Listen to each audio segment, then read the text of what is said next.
Okay, we're still on beach night scene. No, sorry, we're still on night scene normal. And maybe I'll go do beach night scene macro further on. When we get to the sunlight, I don't know. But as you can, yes. But you can see all this sand, you know, this sort of so-called quartzite sand is absolutely gutless. Oh, I did my other experiments today. I acid washed the sand and it went like almost sugar white sort of thing. So I'm flipping it back again and I'm going to see if we can get any bubbles off it. If we don't get any bubbles off of it, well, it really, what that will be saying is there's something else happening, and it's not it's not the quartzite sand, it's what's in the quartzite sand or attached to the quartzite sand that's doing the business. Which is really strange because it means implies that you get so much out of so little. Because if you look at the Venus flytrap paper, it's talking about, you know, you're basically talking 5, 10 and 15%. You know, I mean, we know from our 15% rule that's the cut off really statistically for actions or anything. So anything under 15%, you're thinking, well, you know, it's certainly going to be a powerful discovery, even if it's going to be something really fundamental and inane and mundane and banal sort of thing. Something else, as I said, someone say you can't call that a discovery. Now I don't know if this camera's actually picking that up, but the bowling club's got their lights on, but eventually those lights over there, they put them all on.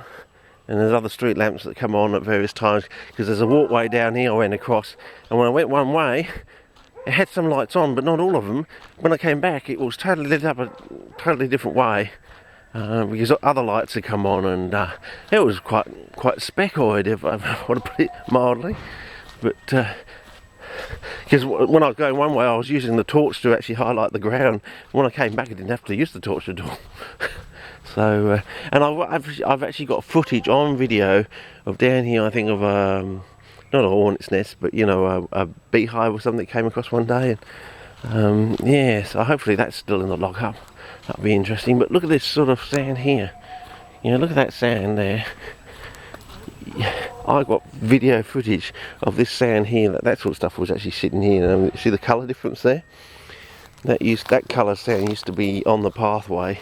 I think they've covered it up with some other sand, but that is the natural sand there.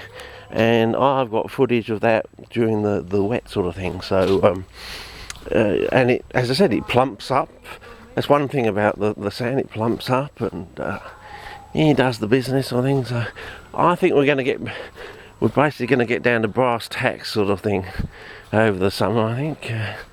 It's something really fundamental, and I think it's so fundamental that it's going to be banal, mundane, and what's the other word I've already mentioned? Yeah, it's going to be like the sort of thing, you can't call that a discovery, that's not a discovery. And I say, well, if it makes all the difference, and no one else has been able to, you know, back it into a corner, right down into the corner, so you can say, no, that's it, that's the sucker, I've got it by the slippery bloody tail, and there it is. That's the answer, and that's what you need. Once you've got that, then you can actually start growing CPs in a pot sort of thing, and successfully build up and move out into a tissue, you know, a generalist tissue culture formulation that does the work. You know, it's self-sterilising, cleans up all your tissue. As I said, we've got to the stage now where I've got flasks that are self-sterile. When you put plants in them, I'm having problems with things coming out of the plant material. In other words, it sterilises the outside of it, but it can't, at the moment, get in there at the moment and clean up the material on the inside of the big chunks of stuff. So whether we're going to move into something where we can actually do that, you know. So in other words, a systemic approach where whatever's in the formula actually penetrates into the plant material, around the cells and throughout the plant, permeate through all that without damaging the cells too much, or the plant has enough plant material for it to grow away, and anything around the plant cells during that process just gets wiped out sort of thing. gets terminated, you know, extinct. Once you're death, extinction is forever sort of thing. Once you're dead, you can't grow back because you're dead. So I think, but the cells, if there's enough mass of them, you know, millions and billions of plant cells there, well, you know, you may be able to damage a few on the outside, but the ones on the inside, you know, and as they do grow out, anything that's around them gets killed off, but they keep growing out, whether it's something like that or whether it's going to be a case of macerating the whole material and separating the cells from the junk that we're trying to kill, you know, the whatever it is, spores, viruses, whatever else there around there. Whether we've got intracellular problems, well, then that's going to be extremely difficult, because then you're going to have to separate things out on the cellular basis, and we've got Christmas lights already, and I think that's an appropriate, and no alcohol prohibited, and it's a very good, you know, I've already actually taken photographs of that, but yeah, it almost looks like a gun or something, doesn't it? Yeah, a stapler. So yeah. So yeah. Anyway, see that light's come on, but yeah. Was it?